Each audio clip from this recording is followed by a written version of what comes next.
Mark நற்செய்தி அதிகாரம் 5. கெரசேனர் பகுதியில் பேய் பிடித்தவரை நலமாக்குதல். அவர்கள் கடலுக்கு அக்கறையில் இருந்த கெரசேனர் பகுதிக்கு வந்தார்கள். இயேசு படகை விட்டு இறங்கிய உடனே தீய ஆவி பிடித்த ஒருவர் கல்லறைகளிலிருந்து அவருக்கு எதிரே வந்தார். கல்லறைகளே அம்மனிதரின் உறைவிடம். அவரை எவராலும் ஒருபோதும் சங்கிலியால் கூட கட்டி வைக்க முடியவில்லை. ஏனெனில் அவரை பலமுறை விலங்குகளாலும் சங்கிலிகளாலும் கட்டியிருந்தும் அவர் சங்கிலிகளை உடைத்து விலங்குகளை தகர்த்து எறிந்தார். எவராலும் அவரை அடக்க இயலவில்லை.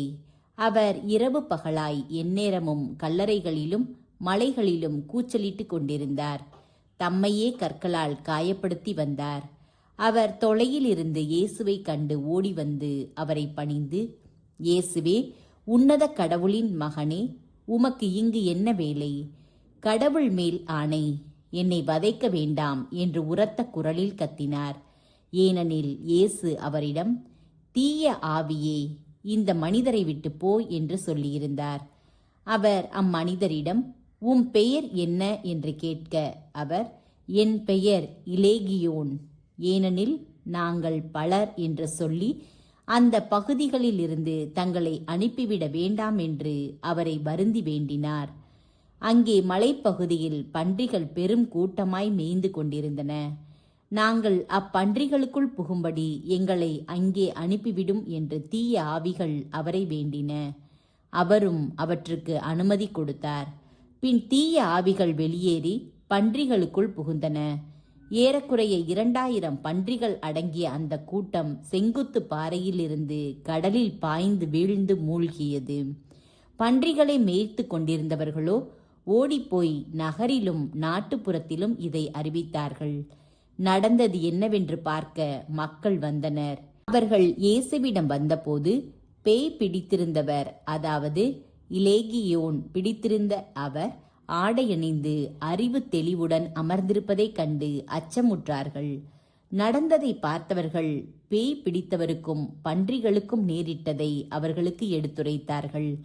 அப்பொழுது அவர்கள் தங்கள் பகுதியை விட்டு போய்விடுமாறு இயேசுவை வேண்டிக் கொண்டார்கள்.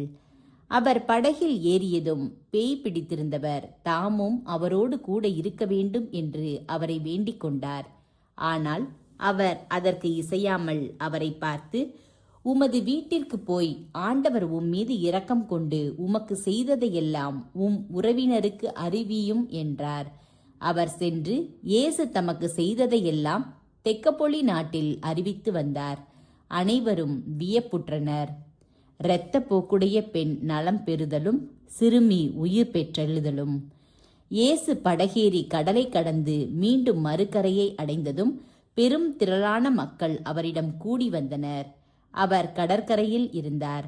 தொழுகை கூட தலைவர்களுள் ஒருவரான யாயீர் என்பவர் வந்து அவரை கண்டு அவரது காலில் விழுந்து, என் மகள் சாகும் தருவாயில் இருக்கிறாள். நீர் வந்து அவள் மீது உம் கைகளை வையும். அப்போது அவள் நலம் பெற்று பிழைத்து கொள்வாள் என்று அவரை வருந்தி வேண்டினார்.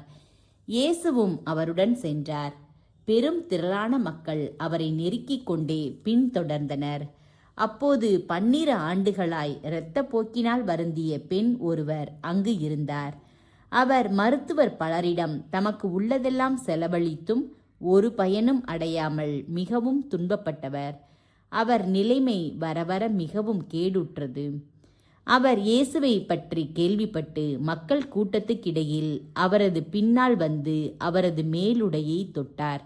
ஏனெனில், நான் அவருடைய ஆடையை தொட்டாலே நலம் பெறுவேன் என்று அப்பெண் எண்ணிக்கொண்டாள். தொட்ட உடனே அவருடைய இரத்தப்போக்கு நின்று போயிற்று. அவரும் தம் நோய் நீங்கி நலம் பெற்றதை தம் உடலில் உணர்ந்தார்.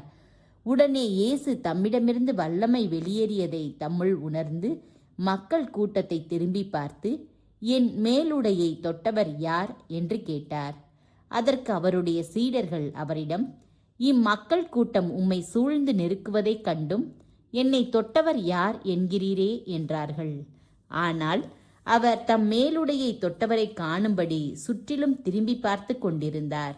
அப்பொழுது அப்பெண் தமக்கு நேர்ந்ததை அறிந்தவராய் அஞ்சி நடுங்கிக் கொண்டு அவர் முன் வந்து விழுந்து நிகழ்ந்ததை அனைத்தையும் அவரிடம் சொன்னார். இயேசு அவரிடம், மகளே, உனது நம்பிக்கை உன்னை குணமாக்கிற்று, அமைதியுடன் போ, நீ நோய் நீங்கி நலமாயிரு என்றார். அவர் தொடர்ந்து பேசிக் கொண்டிருந்த போது தொழுகை கூட தலைவருடைய வீட்டிலிருந்து ஆள்கள் வந்து அவரிடம், உம்முடைய மகள் இறந்து விட்டாள், போதகரை ஏன் இன்னும் தொந்தரவு செய்கிறீர் என்றார்கள்.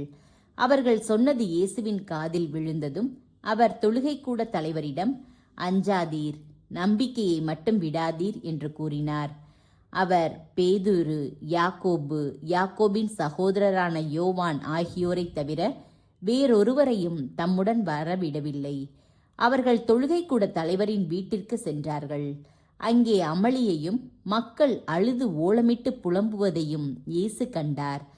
அவர் உள்ளே சென்று, ஏன் இந்த அமளி, ஏன் இந்த அழுகை, சிறுமி இறக்கவில்லை, உறங்குகிறாள் என்றார். அவர்கள் அவரை பார்த்து நகைத்தார்கள். ஆனால் அவர் அனைவரையும் வெளியேற்றிய பின் சிறுமியின் தந்தையையும் தாயையும் தம்முடன் இருந்தவர்களையும் கூட்டிக் கொண்டு அச்சிறுமி இருந்த இடத்திற்கு சென்றார். சிறுமியின் கையை பிடித்து அவளிடம், தலித்தா ஹூம் என்றார். அதற்கு, சிறுமி, உனக்கு சொல்லுகிறேன், எழுந்திடு என்பது பொருள். உடனே அச்சிறுமி எழுந்து நடந்தாள். அவள் 12 வயது ஆனவள். மக்கள் பெரிதும் மலைத்து போய் மெய்மறந்து நின்றார்கள். இதை யாருக்கும் தெரிவிக்க கூடாது என்று அவர் அவர்களுக்கு கண்டிப்பாய் கட்டளையிட்டார். அவளுக்கு உணவு கொடுக்கவும் சொன்னார்.